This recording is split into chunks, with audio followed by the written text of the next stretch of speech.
Hello, what's up mga kawapo? Pupunta tayo ngayon sa first year anniversary ng Oats One Dream Scooter Society.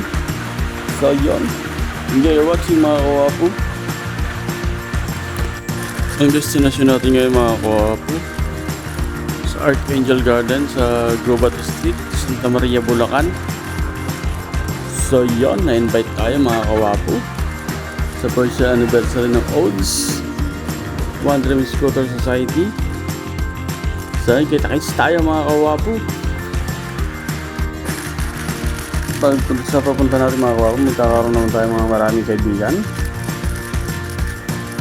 Maraming mga kaibigan na makakasama, makakasalamuha sa kalsada mga kawapo. Kaya kahit na mag-isa ko lang, solo ride, go na go tayo mga kawapo. At yun nga, first time natin pupuntahan yung lugar, kaya medyo bayo-bayo lang takbo natin. Tinakbo ko siya ng 2 hours and 30 minutes hanggang sa Santa Maria, Bulacan mga kawapo. Hindi naman tayo nag-aabra, kala ko malapit lang. At sa sobrang excited ko nga, di ko namalayan, nakalampas tayo ng dalawang overpass sa bypass. Hindi ko na malay mga kawapo na tumuloy-tuloy na tayo sa toll gate. Nagtanong tayo doon. Naligaw tayo, may pinagtanongan pa tayong Food Panda. Dahil nga si Google Map na naman ang ating ginamit, niligaw na naman tayo mga kawapo.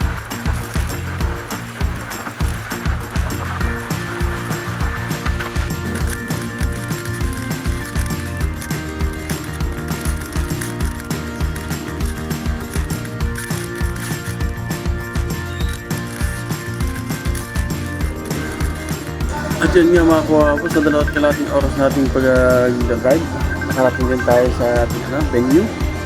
Yon!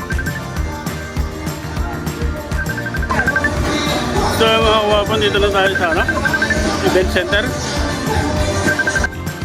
At pagpasok ko pa nga lang mga kawapo, nagkakasayahan din sila, namimigay na sila ng mga papremyo mga kawapo.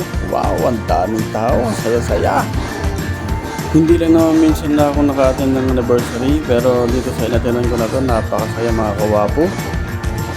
Palakaibigan lahat ng mga miyembro at lahat ng mga founder mga kawapo, sobra. Lalo din nag-invite sa akin. Napakabait, ayun Simula nang dumating ako, hindi na nahihinto ang pamimigay nila ng papremyo. Lalo may mga sponsor, napakaraming sponsor mga kawapo. Grabe. Siyempre, alam mo naman tayo, mahiyain. Kaya hindi tayo masyadong nakikisali sa mga palaro. Pero nakakita ko na ako na lang hindi nakakakuha ng papremyo mga kawapo. Nakisali na rin ako, siyempre. Para may maiuwi rin ako. Lower. Ayan ako. Nakabas Nicole. Para magaling. Balakbak daw, balakbak lang. So sobrang dami at sobrang gaganda nga ng mga pinamimigay na papremyo mga kawapo. Halos lahat gagawin para lang makuha yung papremyo. Sa bandang huli mga kawapo, binibigay din nila. Minsan sabay pa. May kasabihan nga, kung mahihain ka, talo ka. Diba?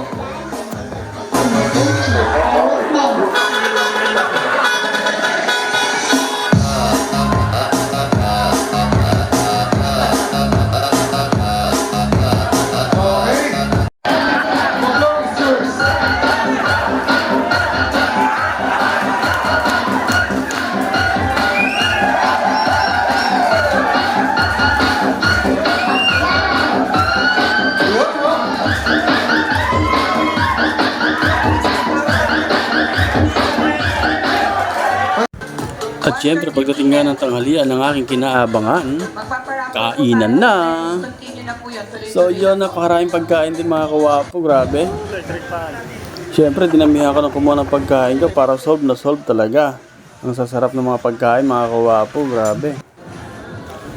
Yun, nakikita nyo mga kawapo, sa oras ng kainan, disiplinado pa rin ang ating mga riders. Nakapila. Walang nagtutulakan. Yun, no? After nga ng kainan mga kawapo, tuloy ulit ang kasiyahan. Bakit na nagpapakilala?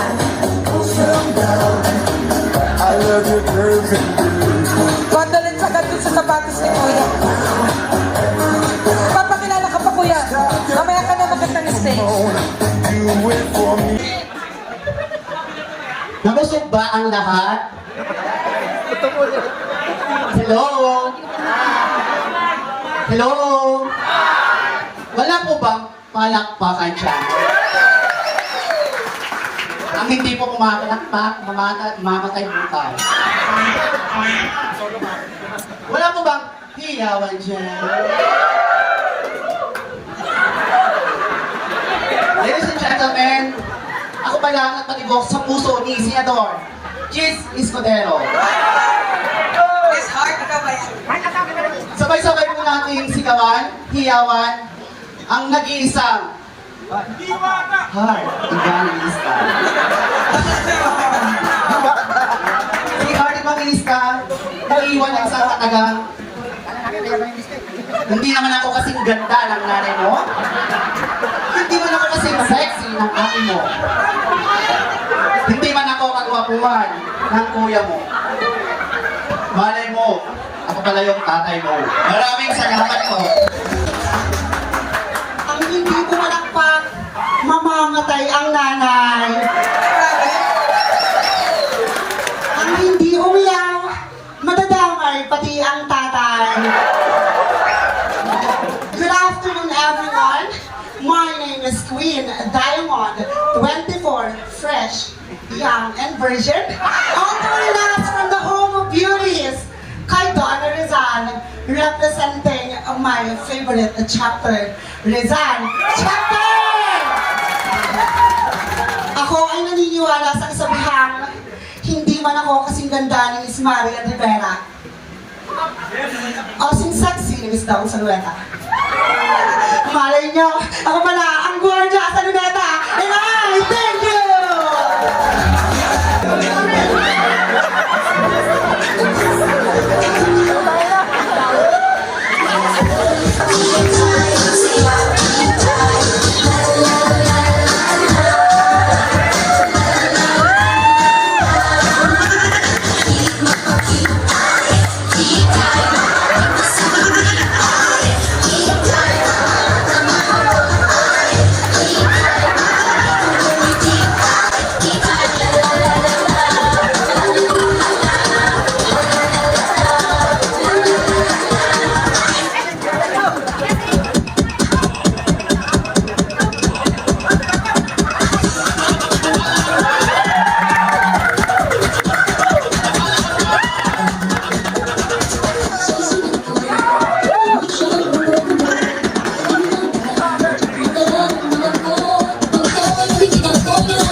Eduardo, ano to? Magpaliwanag ka, sino yung babae niyan? Kaya pala gabi-gabi hindi ka umuwi sa bahay, may iba ka lang pinapatete, hayop ka? Ikaw naman, hindi mo ba alam na may asawa yung kinakalat mo? Ano sabihin ko sa'yo? Ako ang kabret ng asawa mo. Sana mag-isip ka sa katotohanan ay hindi ka rin naman. Tama, Eduardo? Tama. Walang iya ka, Eduardo. Ba't pa ka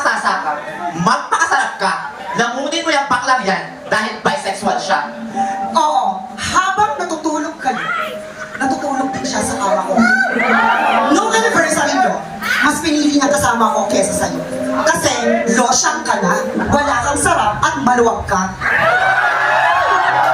Ano ka ako tapos sabihin ng losyang? Ano rin ang karapatan mong humingi ng paliwanag kay Eduardo? Walang hiya ka! Ikaw na nga ang kabi. Ikaw pa matabang hayop ka!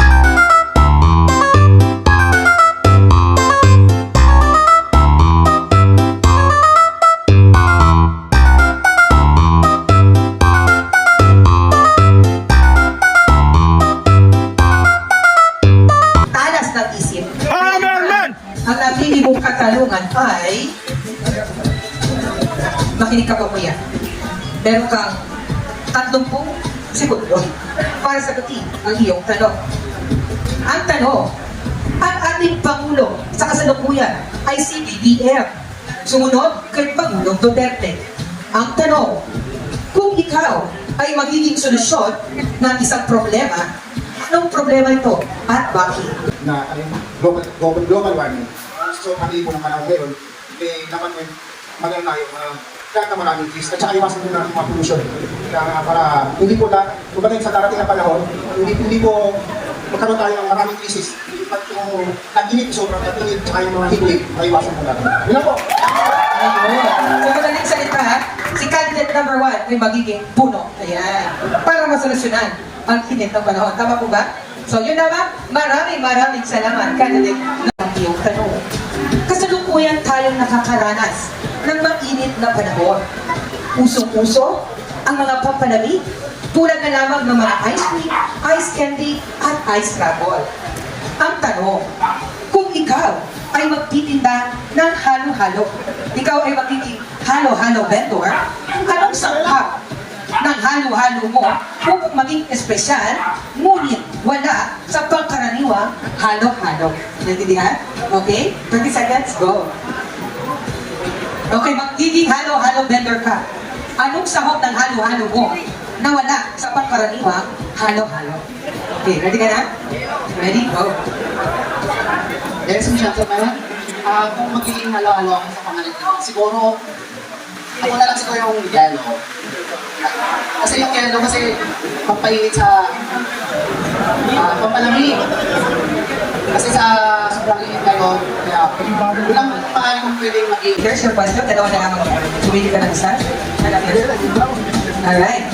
At ang tanong, nakatext po talaga dito sa harap. Ay, naku po. Napakagandang katanungan. Ito na ang iyong tanong. Ang pambansang bayani ng Pilipinas ay si Jose Rizal. Ang pambansang awit naman ng Pilipinas ay Lupang Hinira. Ang pambansang ibon ng Pilipinas ay ang agila o Philippine Monkey Eagle.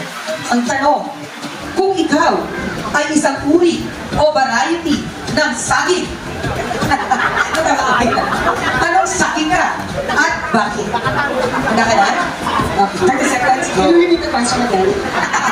Kung ikaw ay isang uri ng saging, maraming uri ng saging, senyorita, lakatan, saba, gordon. Kung ikaw ay magiging saging, anong saging ka at bakit? Okay, maybe yung sagot ko, hindi ang masa lahat. But I would choose to be like señorita. Because even if it's small, it doesn't affect the performance. Kung magaling ka, magaling ka. Kung masarap ka, masarap ka. Hindi mo na kailangan patulayan yung sarili mo sa ibang tao. Yun lang po at maraming salamat. Mr. Mikoy Pugar Makoy, Mikoy, to announce the winner. Hello. Bali, ano po, nag-like po siya, nagpa-like siya. Actually, vlogger yung isa. Vlogger ba ito? Parang madami. Wala vlogger dito? Isa lang po? Meron pa dito, vlogger dito si Kuya. Vlogger itong isa, pero siya pinakamarami. Pero may yung sumunod yung papanalo ko muna kasi yung vlogger ito. Yung hindi. Hyder Alcantara. Ayun. Nanalo si sir. Vlogger ka rin, boss? Runner up! Miss Makati Taguig! Ay, wait lang po. Okay, first runner up will be awarded by Axor Helmet. Alright. You will receive a special trophy and 500 cash. And na, our champion, give